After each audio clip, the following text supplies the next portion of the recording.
Running Sentences presents Pirates, Politics, and Potentially Treasure, Book 2, Part 5. A Chaotic Upheaval. Things keep getting more complicated as the Grogrian royals try to hold on to what power they've grabbed, all while pirates and treasure hunters are trying to make a run for this supposed treasure. This story is written and narrated by Michael Henry.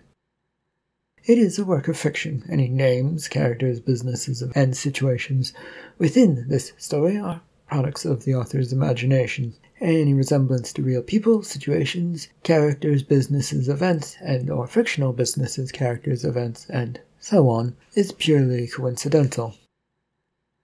Copyright 2023. Michael Henry. All rights reserved. Cordite had spent a fair amount of time trying to discover a way out of the apartment that wasn't the doorway. There was the window, but that was likely watched in a separate room, and not a good way out. He had wandered back to the living room space where another window was, but there was no fire escape device attached to this one, and it looked like it was looked out the front of the building, which was probably obviously watched. Anyone come up with a way to get out of here? That was your job after running your mouth. Well, yeah, Tulis, but I'm coming up rather blank unless you want to try tunneling out. We are 3 stories up. Tunneling wouldn't go well. Cordite turned and grinned at Volo, who had said this.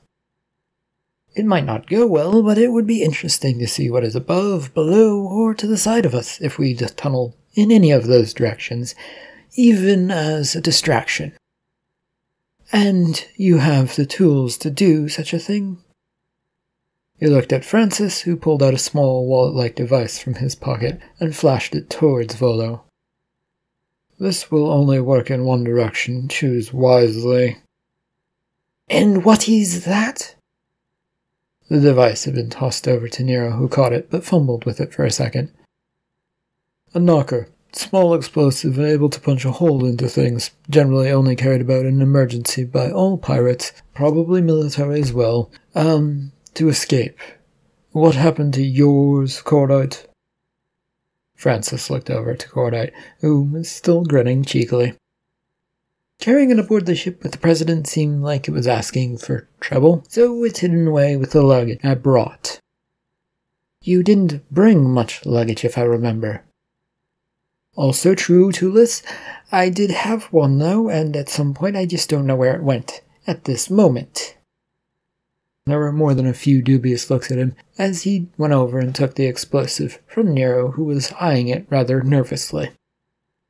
Now, which way do we use to escape and cause mayhem? Do you want to go through the door to really cause confusion? When no one responded, he merely slapped it down onto the ground in front of him in the middle of the room. There was a bit of a rug blocking it, but it would go through it with no trouble if it were set off. He looked around them one last time. Any objections to down? Or are we going to use this as a distraction, a trap, or are we just running away? What are we doing? This time he was greeted with shrugs, which were less than helpful, though maybe a bit more than the non-responses he'd gotten a second ago. With a sigh, he stamped his foot down onto it, which sparked the thing to life, and then Cordite took a few steps back as quickly as he could as a boom filled the room for a moment. Then a cloud of dust that was quickly sucked into a new hole that appeared, and when everything cleared, Cordite went forward and jumped down.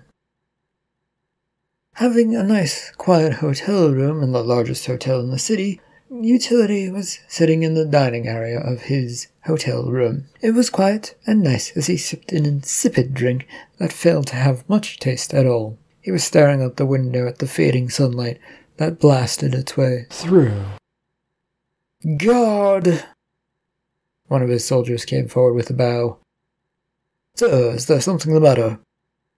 "I need to know what Cordite Mercury is up to and haven't heard a report from the ones I have tailing in. Get me that report at once." "Of course. Anything else?" He took a moment to think and sip at his drink, regretting that in an instant. Putting the drink down, he turned to the small creature beside him, who was waiting his orders.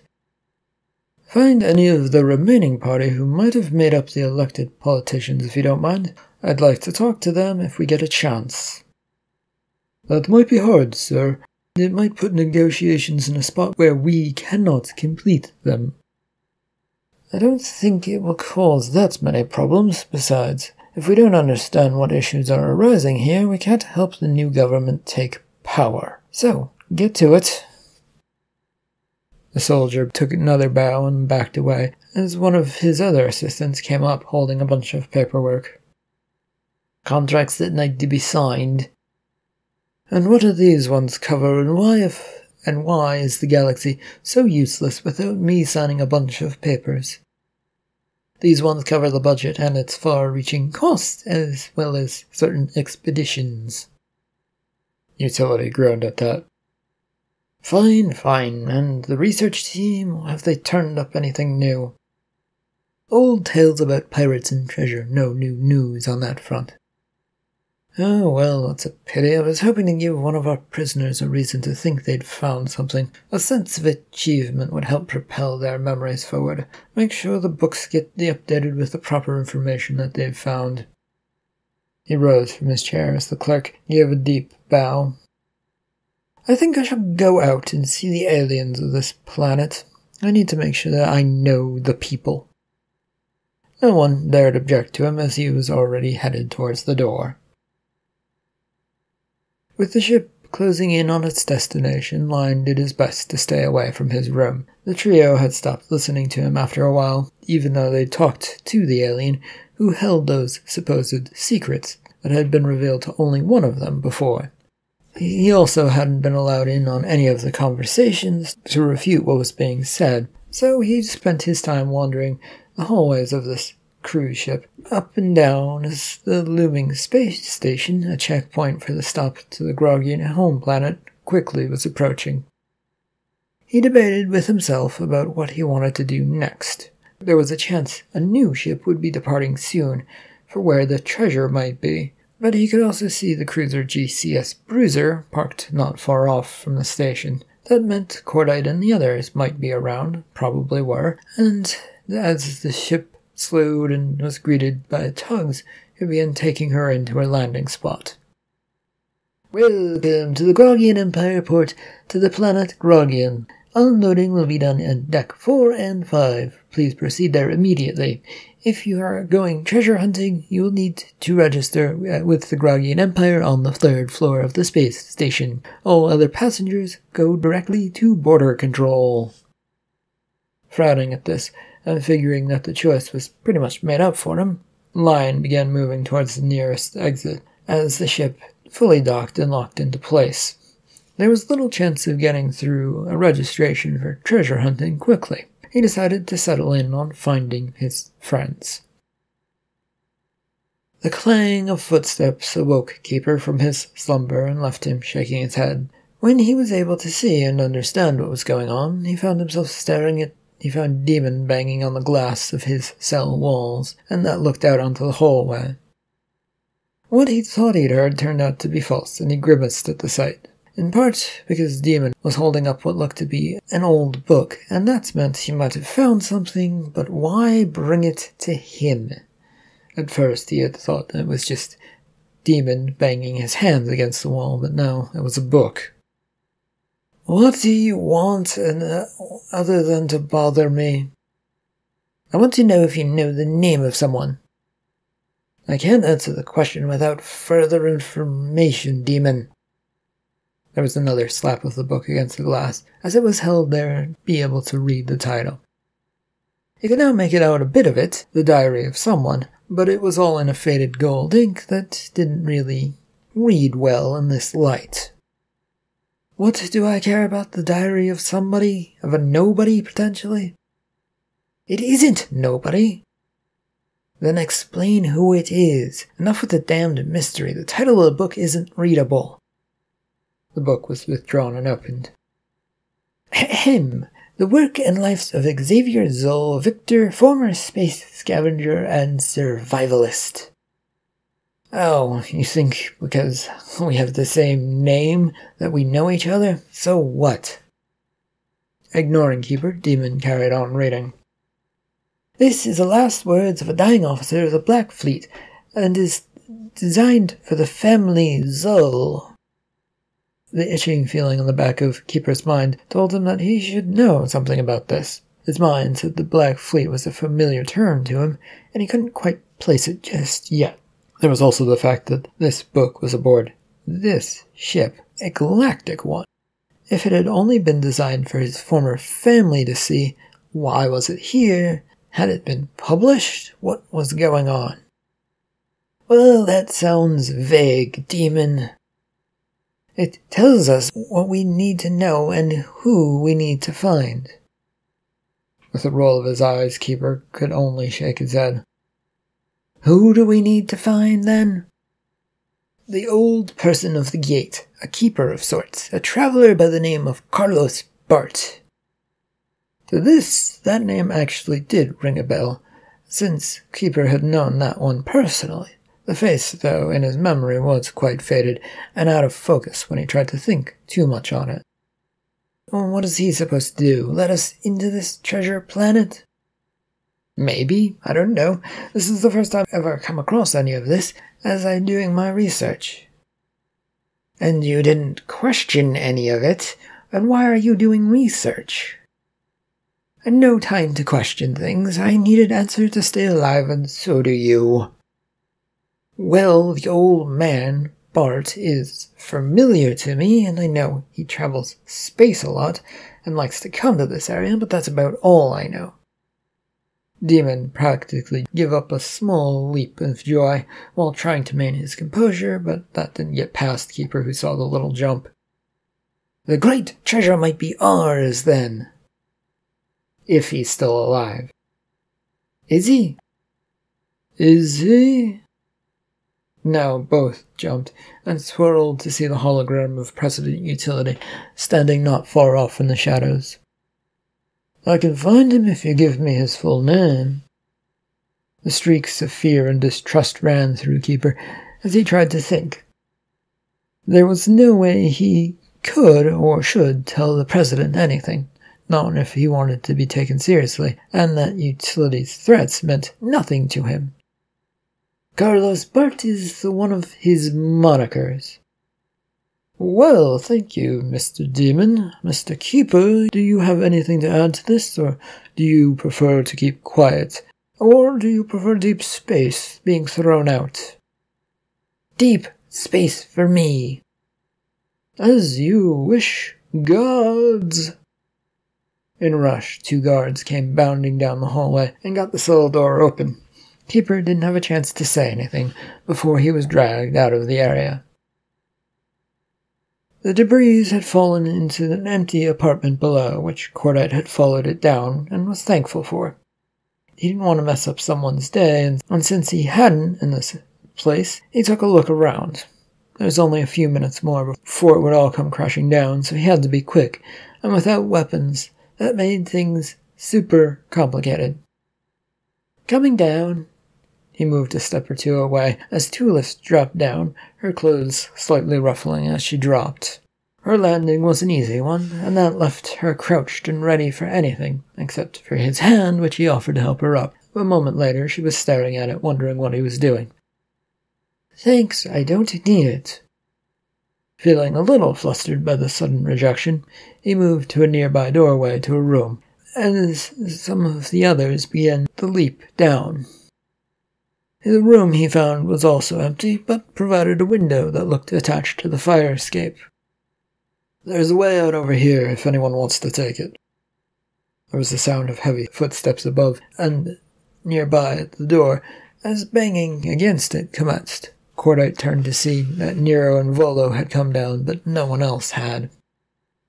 Great, there's a fight about to happen. Nero, Tulis, and Volo, get out of here by that window. He then rushed past, not bothering to listen to any complaints, as he headed for the door.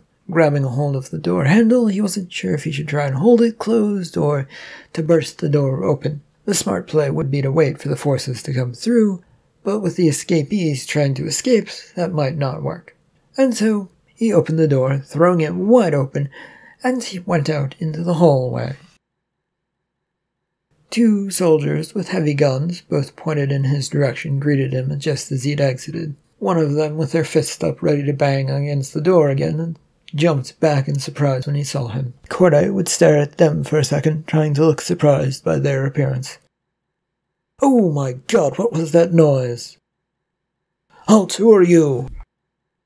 "I'm staying at this apartment and heard a bad noise from above. I don't know where it came from." "This is a safe house. There is no one staying here." Well, that hadn't worked, and he wasn't the least bit surprised by that. Unfortunately, he was a few feet from them so far, as they both had backed up when he'd come out. So hand-to-hand combat was now out of the question. Maybe if he kept a whole charade going, these two would buy it? Is that why there's nothing in my apartment? Am I in the wrong place? I swear the travel guide told me that this was the best apartment rental place to go to. You're the pirate we were warned about. Freeze where you are and don't try anything. Cordite raised his hands, since he was more interested in acting as a distraction than anything else. Do I look like I'm trying anything? His eyes moved at the odd sight of the man behind the 2 soldiers who had just come up the stairs and made Cordite uneasy. He was approaching them with a gun and had made a signal of keep quiet to him. A second later, there was a soft cough, and then another, which made one of the soldiers fall to the ground, and then the other one. "Good day, I've been sent by President Utility to make sure you're not in any trouble." "Oh, that would make some sense, but I don't think any of this makes any sense, so I don't know if I trust you." This man, though, was quick to check over the bodies, looking for a pulse and whatnot, then stood before him, offering a hand, which Cordite could only eye suspiciously. "Agent Badlock, at your service. We don't have much time since it only is a knockout drug. Don't want to get pinched for murder. Not around here, anyway. Are there others around here?" "Well, I told a few of them to get out through other means, by the window, and there should be still a couple upstairs, but I don't know." "I see. You are going against what the President recommended." With a nod, Cordite sort of winced at this. He was supposed to avoid trouble, but it did seem to follow him around lately. "I merely came to see a friend, Mr. Bladlock, an associate who was staying here. This pissed off the Grogians for some reason, but it wasn't really my fault." "Well, I think we should get you out of here before anyone else comes along, and we'll see what we can do for your other friends. If you follow me, I'm sure your compatriots and Miss Tulis will be fine." He turned and headed down the hallway, leaving Cordite to follow him.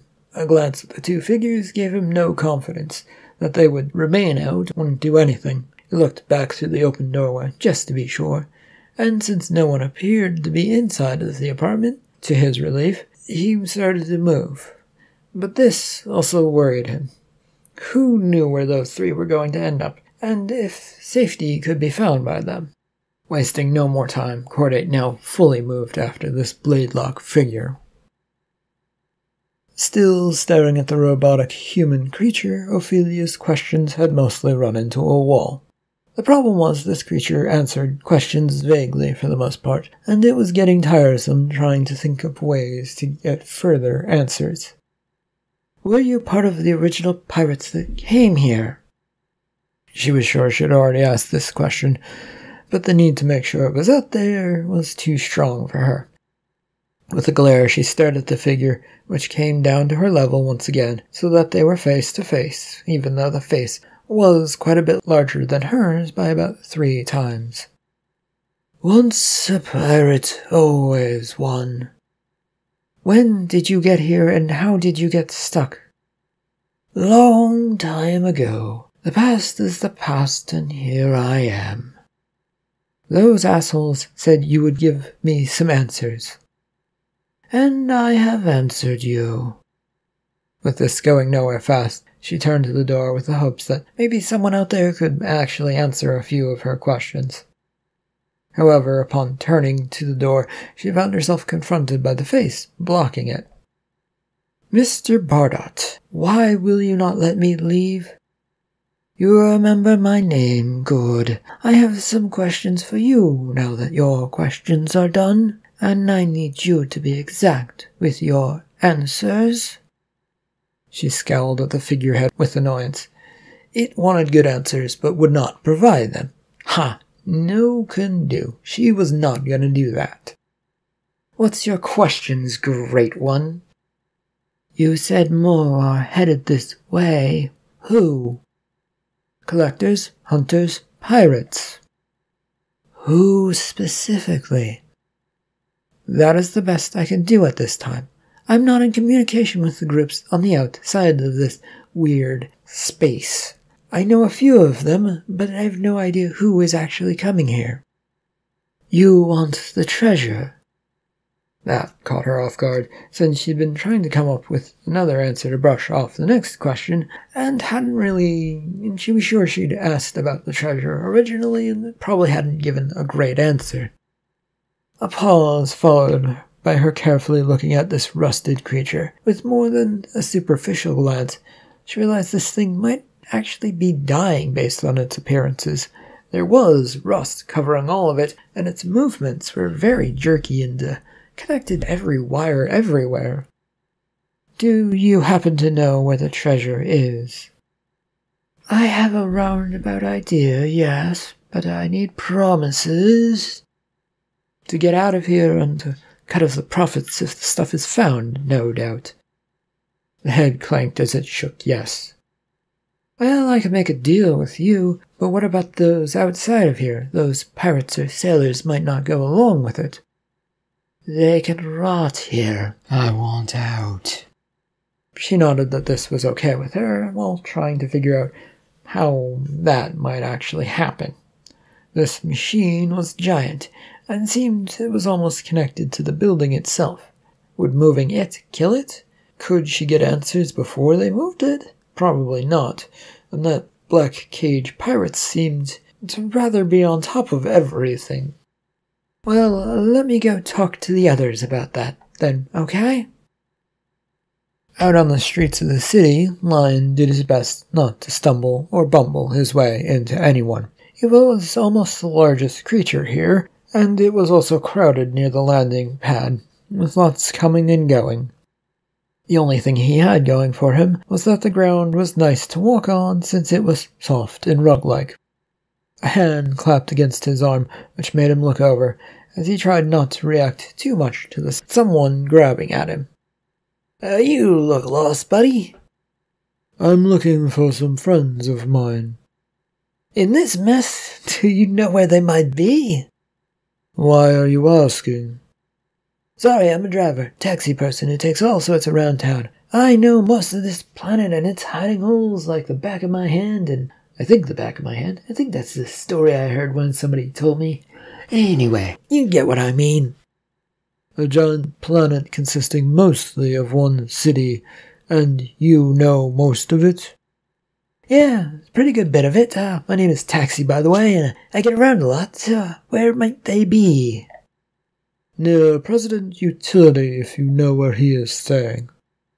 The alien who bothered him raised his eyebrow at that. It was certainly a curious name to throw around, but it was probably also the best bet of getting anywhere. Rich, are you? Pirate, so no, I'm not. This now made Taxi and his small but rotund frame body take a step backwards. Do you have a problem with that? Oh, no. Surprise, that's all. You aren't about to do anything, are you? Attack me, or? What do you mean, like attack? Maybe that is what I mean. Well, you're giving me no reason to, so no, I don't want to do that. But I guess you're saying this out of fear because of the border incident. There was a slow but firm headshake in the form of a yes. I don't know if I can help you after all, buddy. Not surprising if you go by what politicians tell you. I'm sure they've told you lots of bad things about us. Well, it has been rather conflicting news lately. The Congress and the President said your types are bad. However, the King and Queen said mostly okay. And then there was the incident. I see. Can you at least point me in the direction that would get me away from this mess and headed towards where President Utility might be? The doubt was still etched across Taxi's face as several of his arms slowly raised with long fingers and began pointing away from him. That way might be your best bet. And you aren't pointing me in the wrong direction, correct? You'll harm me if I do?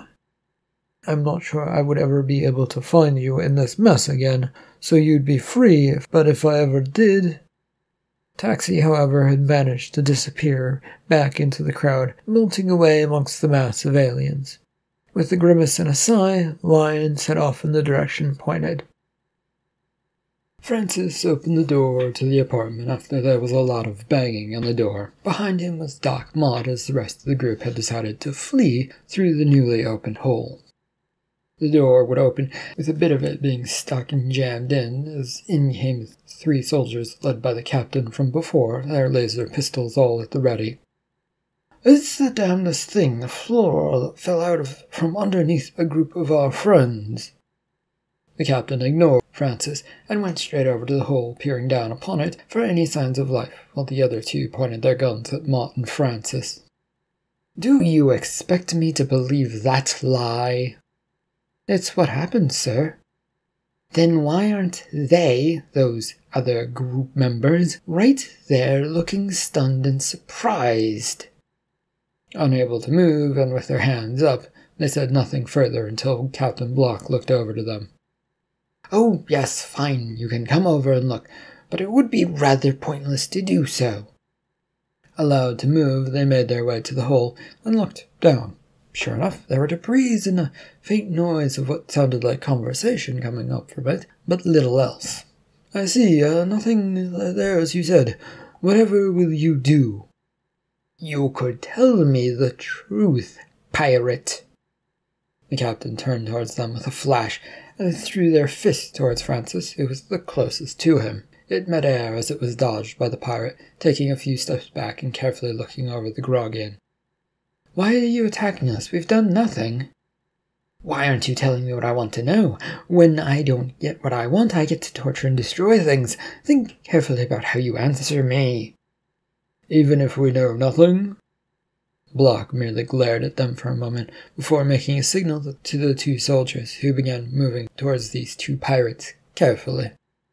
"You're under arrest." Slowly they were corralled out of the building. Out on the street that they'd just come out onto, Block found himself bumped into a rather large figure. He bounced a bit back and then looked up at the creature. "Excuse you." "Apologies, but you weren't looking where you were going." "And you were? How could you even tell if I was the one who caused this when you bumped into me equally? That means you weren't paying any attention either." Lion, though, was looking at the 2 who had been brought out behind him and instantly recognized them. "Doc, and Francis." "Lion, what are you doing here? Aren't you supposed to be watching over the embassy?" With a bit of apprehension he blushed a little and looked away. "I got a warning from Ophelia seeking help." "And what help is she seeking?" "Hey, don't ignore me!" Using his big hand, Lion pushed aside Captain Block with some force and made him fly a bit backwards towards a nearby wall of the building that they'd just come out of. Both Mott and Francis watched with raised eyebrows as the other 2 soldiers now came out from behind them and out of the building to see what was going on. "Who did that?" The other soldier who had just been right behind him, however, stumbled and fell to the ground, drooling and looking rather out of it. What is it with the guards these days? They never pay attention to anything. The other guards swung about, targeting this new voice, but they dropped down as a figure emerged, followed by Cordites. "What's going on here?" "Who is this?" "Apologies, my name is Bloodlock. I work for the Galactic People." "He claims all of this, Francis, but I'm not sure. But it isn't like we have much choice in the moment, since he just did save you, and he sort of saved me, so..." He looked over and saw Lion. Also, Lion, what are you doing here? I got a rescue signal from space that appears to be from Ophelia. Oh, how nice. We can all talk about that inside the carriage, which will take us away to safety. Wait, what about, Tulis, Nero, and their guard, Volo? I can't exactly do anything for them unless they show up right here and right now. My job is to get people to safety. If you spot them along the way, then we might be able to help them. However, get in. We don't have time. Grogian soldiers are probably coming down upon us. The weapons that had been used to do things to the guards was now pointed towards them. So, one by one, they got into the carriage with Bladlock going last and turning around to take a shot at the stunned and slightly out of it captain, who was still a bit plastered against the wall. The race through the back streets, still crowded with various Grogians, and now a few other alien types, was difficult. Volo had kept them moving and corralled them as best she could, but neither Tulis nor Nero were much for running. Once it was dark out enough to hide them in some shadows, Volo finally slowed down and then stopped, with the group trying to catch their breath before speaking. What are we doing in the moment? I ran because you two ran. My job is to protect you, not to think. What did you two do? What are you two doing? Oh, great, we did something stupid, and we now have nowhere to go, right? I guess we don't. Volo, do you know of any safe spots around here?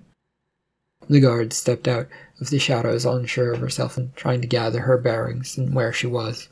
A quick scan of the place didn't leave her terribly comfortable with what she knew. Best guess is we're in the business district. The army has a few spots to hide here, but they would know of them, so it would be pointless to use those unless we want to be found. The other two merely stayed where they were for the moment, taking the time to look about. I hate to say this, but finding those pirates might be our best option at the moment. Where would they go, or not go, if they managed to get away? Tulis frowned as they both looked at her, trying to hide in the shadows as she thought. They figured she might know them best, when Volo was not having this, though, hurrying to her friend to grab her by the arm. We don't have much time to waste thinking about this. The army and everyone else might be out looking for us. Go to the Galactic President, maybe? Uptown, then, I guess. We should be able to go this way through the back streets for the most part.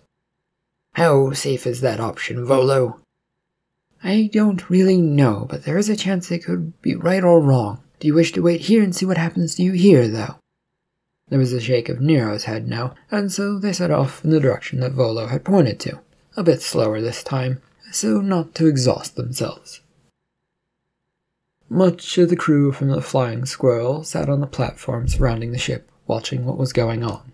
They, along with Ophelia, looked at the work that had commenced on the vessel, getting it ready to set sail again. It did not go unnoticed that they were under the careful watch of the sailors who had brought them here, and seemed not to really like them. For Ophelia, though, she was more worried about her ship, and the crew who had agreed to help out as they crawled all over the vessel, patching what they could. What did that head promise you? Ophelia turned to see the lady from before who'd come into the conference room with Lewis aboard her ship. If she remembered correctly, this was Helix. There were no promises made. That would be believable, except that everyone knows that Bardot wants out of here. Unable to help herself, a smile crossed Ophelia's face, if only for the moment. This conversation was not going to go the way this Helix wanted to, if this was her line of questioning. That doesn't change that he didn't ask anything from me or make any promises. The treasure, then? Not promised to me or anyone.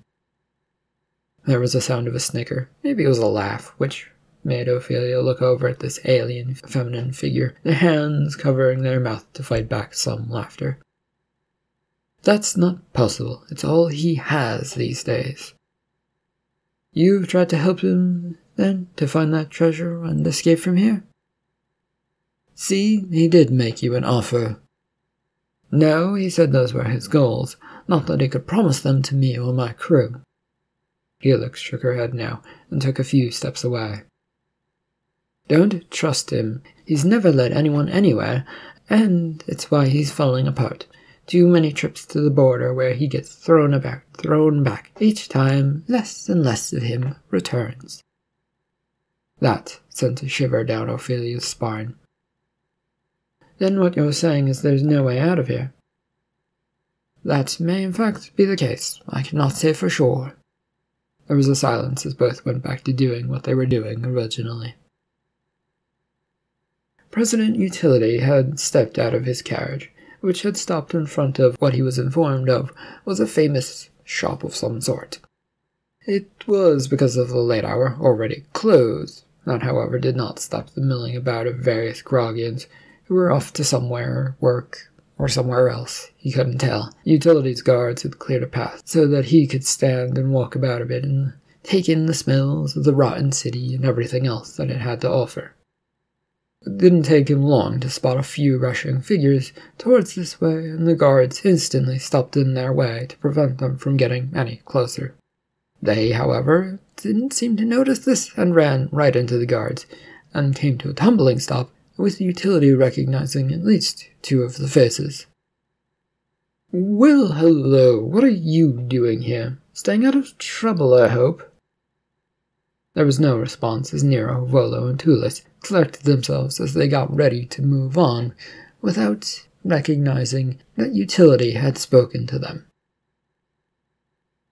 End of Part 5, Book 2 of Pirates, Politics, and Potentially Treasure. Thank you for listening.